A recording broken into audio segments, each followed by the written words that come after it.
To Him who is fullness itself, what have we to offer? Devotee. Many people take a vow, pledge their word to God, that if their difficulties end, if their problems get solved, they would present Him with a crown or this or that.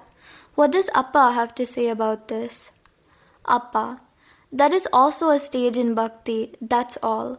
That kind of bhakti is only between those devotees and their gods. But these vows and pledges are not necessary for serious spiritualists, for those who want only God and nothing less. When He has become everything, what is there that we can get made and offer Him? He is fullness itself, meaning paripurna. What is there to give or to receive from Him? To an enlightened soul, to a real gnani, there is nothing he can call his own. He feels everything is God Himself. If we make a profit in business, we will give this much to God, say some people. Even if some poor wretched destitute is dying and piteously begs them for help, those people will not give him anything. Their offering to God will help the temple management in preparing prasad or in some such way, that's all. However, God will see that such people have enough food and clothing and lead fairly comfortable lives, as long as they live. But on leaving their bodies, God tells them to suffer the consequences of their actions. He knows fully well who remembers Him for what, who does seva for what, etc. He gives them what they deserve. God tests His devotees sometimes by subjecting them to hardship and suffering. If the sufferings become unbearable, they should pray to Him only for succor. O God, everything happens according to Your will. If You desire I should suffer like this, it's okay with me, one should pray. There is nothing wrong in praying to Him for succor. O God, I want You and You alone. I cannot stand this suffering. Please do not inflict this kind of hardship and suffering upon me. Please gather me up and take me to You. Please make me remember You and contemplate upon You in joy. If one prays to Him like this wholeheartedly and with full faith and devotion, He will certainly come to his help and protect him. But praying to Him when in difficulty and forgetting Him when everything is all right is not right. One should totally depend upon Him. One should understand beyond all doubts that the world is always like this and would never change. The lives of all people are the same. God is ever busy testing everyone. He creates difficulties to everyone and solves them also. Ultimately, it is He that protects everyone. Sometimes things look so utterly hopeless that one thinks that he has reached a dead end and nothing further can be done about it. But He will surely come in some form and help him out of the difficulty and protect him. He, in fact, makes the person feel that nothing at all had happened. One should become aware of these things and understand them. Knowing fully well that God is the ultimate end to everything, He is all-powerful, all-knowing, and all-doing, one should become His devotee. He knows who is struggling for what, how much he is struggling, who is struggling day and night for his wife and children and his family, who wants only Him, and how much he is struggling for this. In fact, He knows everything. Similarly, each one of us knows what he is doing and why he is doing that. Most of us become devotees of God and do His seva, puja and dhyana, meaning service, worship and contemplation, only to free ourselves from worldly difficulties, and we secretly crave and covet worldly prosperities and pleasures. Alas! We little realize that it is like marrying a barren woman and hankering after progeny. Another thing, people become devotees, worship Him, and take religious vows to do this or that to Him only when they are in difficulty. It is a wonder what people take God to be. Doesn't He know what these people are doing? He knows what these people are thinking in their minds and what they are doing every moment of their lives. He knows everything. In fact, they are doing everything in His presence only because He is the eternal witness to everything. And also, it is He who is getting these things done through them by sitting inside them. How can they cheat Him when He knows everything? You can't please Him by going round Him and offering coconuts, fruits, and flowers. Our attitude should be like this. He has given us everything. Things go on happening somehow. We cannot help it. Let us go through them with patience and forbearance. Another thing, because He has provided us with everything and He is protecting us always, we should always remain in His remembrance. What is the use of worrying over our families all the 24 hours? Please tell, what is the use of thinking over things that have happened in the past and things that are yet to happen in the future? Even if you are a family man, you get ample time in between your works. It is enough if you utilize such periods in His remembrance.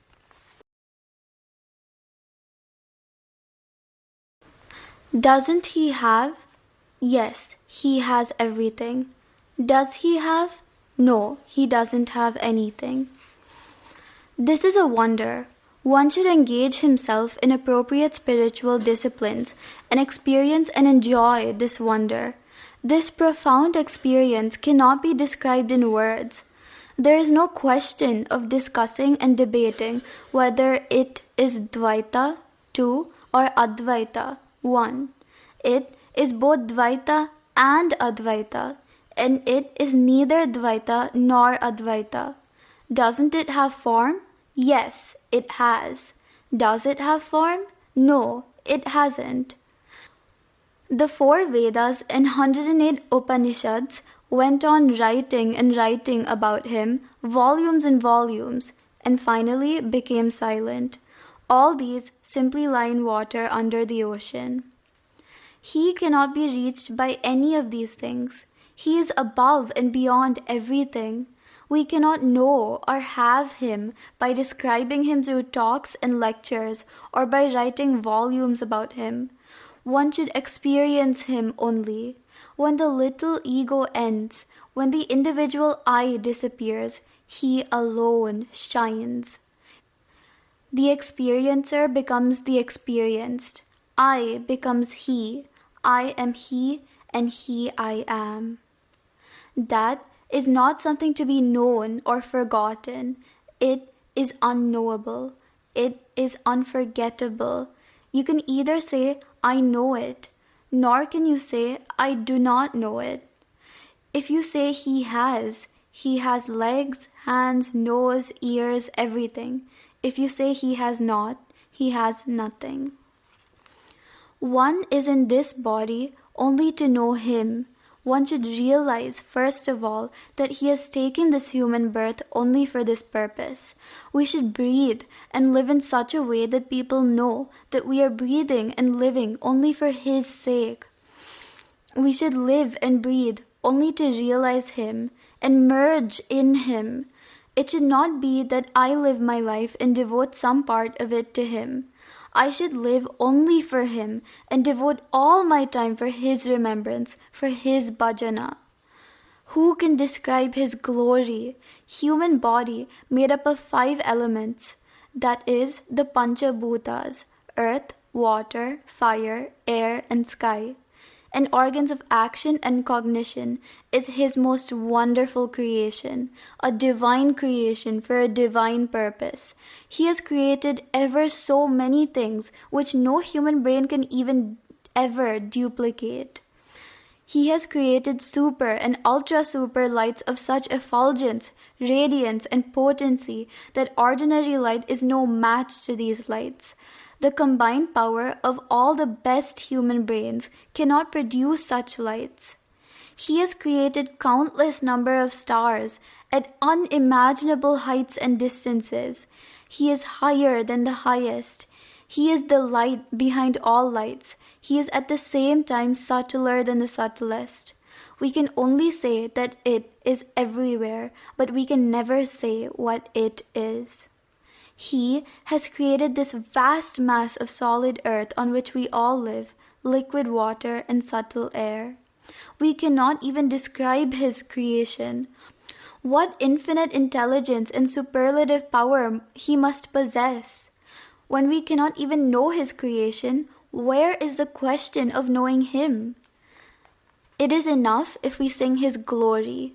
O Lord, you have given us the earth to walk on, light to do our work, water to drink, food to eat, and this very life itself is your gift. Like this, we should sing his glory. Even if we do not remember him, he has not deprived us of any of his gifts. He makes no distinction at all. He is the same to everyone, the same sky, air, fire, water, and earth to everyone. What compassion and love he has for everyone. How great he should be. Kailasha Darshana. Ratnana is one of the sincerest devotees of the Sadguru. He has dedicated his life to the service of the Dattavadhoota Ashram and has become the nerve center for all the activities going on there. He belongs to the innermost circle amongst the devotees. He has earned Guru's grace and blessings in abundance and has become a pet disciple of the Guru. Sadguru Srisatupasi has given a new name to him on 11th February 2006. He is now known as Sayamdeva.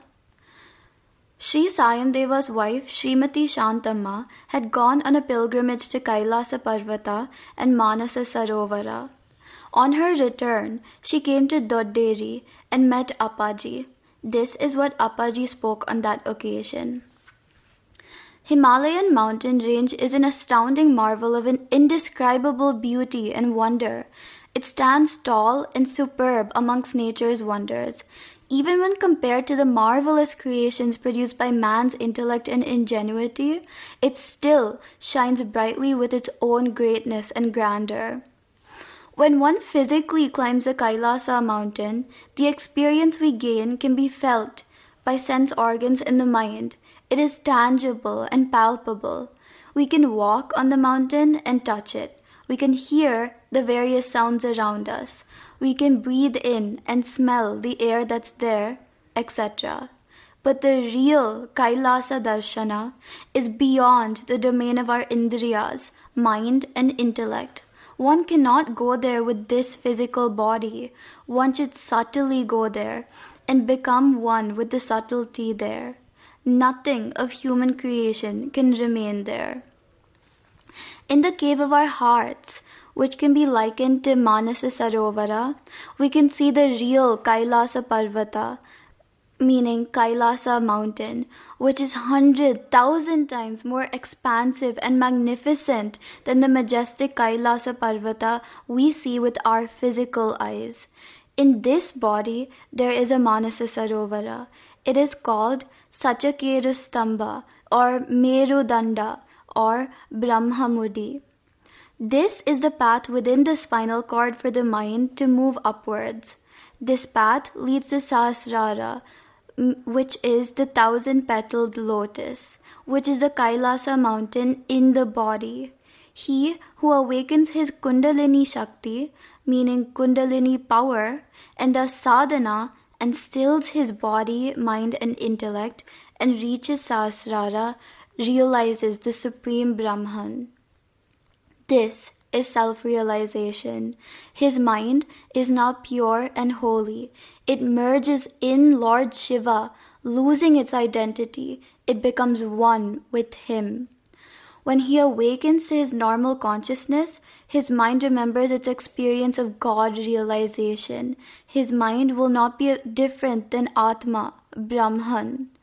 But since he possesses a body, it can recall its experience of God realization to a little extent.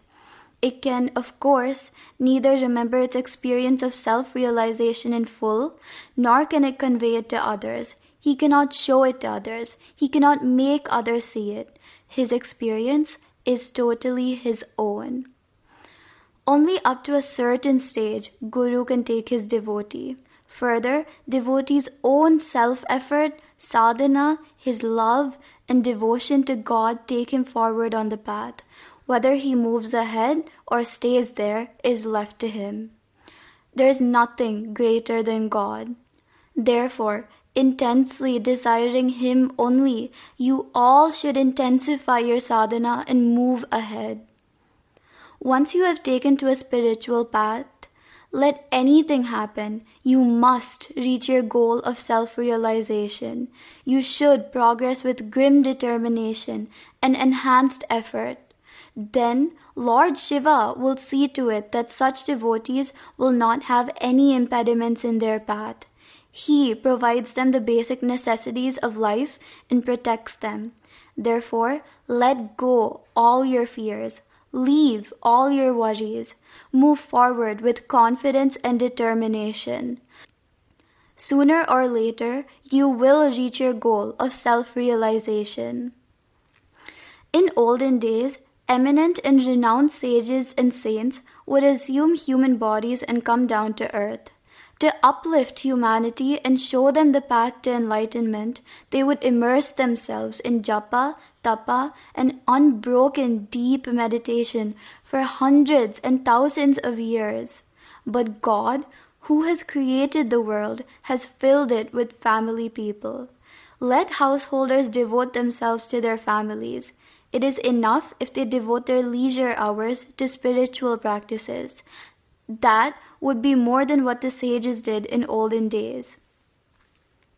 From our minds, we should gradually let go everything pertaining to the world. It is enough if we make it definite to our minds that whatever we see around us is transient and impermanent, and attend to our duties with God remembrance. Then we would excel even the sages of yore. In our daily lives, all of us get enough leisure time. We should utilize that time for our sadhana. When we are on our way to our offices, we should spend that time in dhyana. The work we do in office should be done as God's work.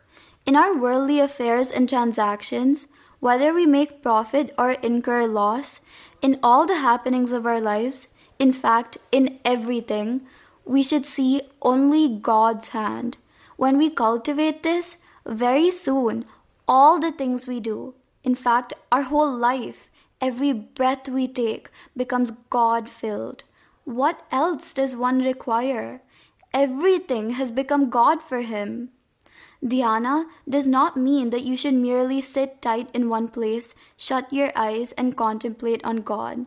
Dhyana means fixing one's mind on God, thinking only of God always, remembering Him always, and giving up worrying about all sorts of things altogether is dhyana.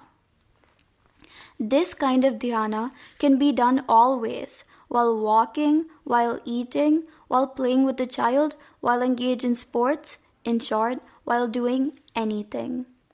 Only you should not go on worrying about all sorts of things always. You should be carefree. Even when you spread a mat and sit on it cross-legged, if your mind is running hither and thither, it is not dhyana. Mind should be brought under control through sadhana only. When one is always in God remembrance, rechaka, meaning exhaling, kumbhaka, meaning retaining one's breath, and samadhi, meaning becoming absorbed in God in deep meditation. These states of yoga occur naturally by themselves. One need not know these states. He need not even think of these states. He need not look within himself to find out what state he is in. When the devotee attains perfection in his goal, he will know everything. In his sadhana stage, he will not know because he still has much more to do in his sadhana. Therefore, he should continue his sadhana with vigor and enthusiasm. One should find out for himself under what circumstances or in which situation his mind remains firm and steady in God, in which place in what company, in which nama japa he would be able to rise to higher levels of consciousness and experience deeper absorption. He should endeavor to create such circumstances and situations, go to such places, seek such company, and stick to such nama japa. There is no particular time when one would get into devotional and meditative mood. There is no particular day or week, etc. Whenever one gets in such a mood, he should sit for his sadhana. One should not fix this day, this time, etc. He should not give any importance to auspicious day, auspicious time, auspicious combinations of planes, etc. Whenever one feels like sitting for dhyana, he should sit. He should not worry about any other thing, because there is nothing more important than this. This should automatically get the topmost priority. Till you attain a certain stage, all sorts of doubts pester you. After that, God Himself will clear all your doubts.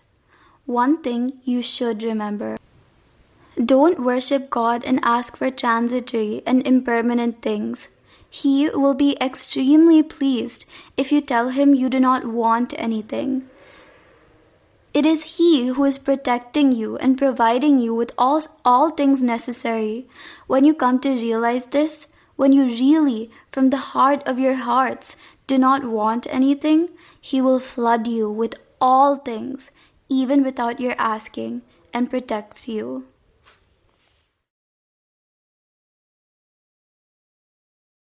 Guru, the lover of devotees.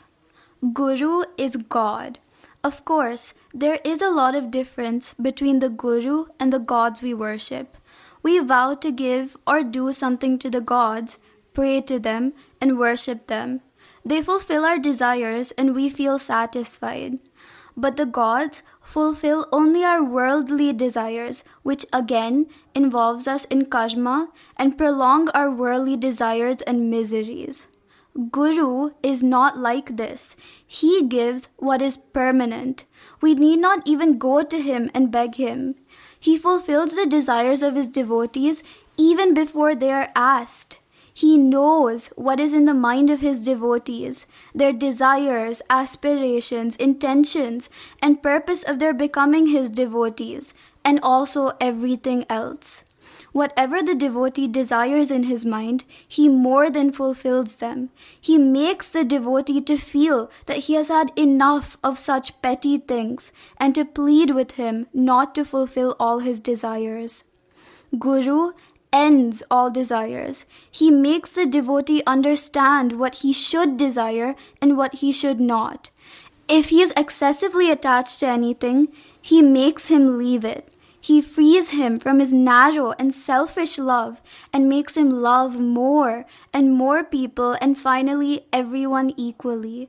At this stage, he leaves him free to show his love and affection to whomsoever he wants and in whichever way he wants. Whatever Guru does is always for the good of the devotees.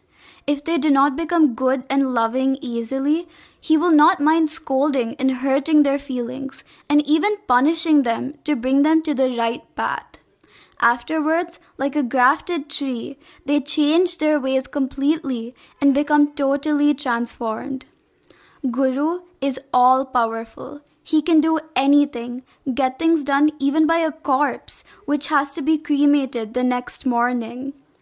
Guru makes one undergo a lot of difficulties and sufferings in the beginning.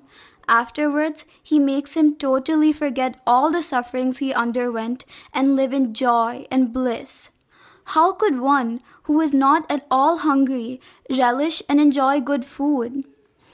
Guru knows how to keep his devotee in joy and happiness. The devotee should also have intense love for his Guru. He should be strong in his conviction that he wants only the Guru and nothing else. That is real devotion for the Guru.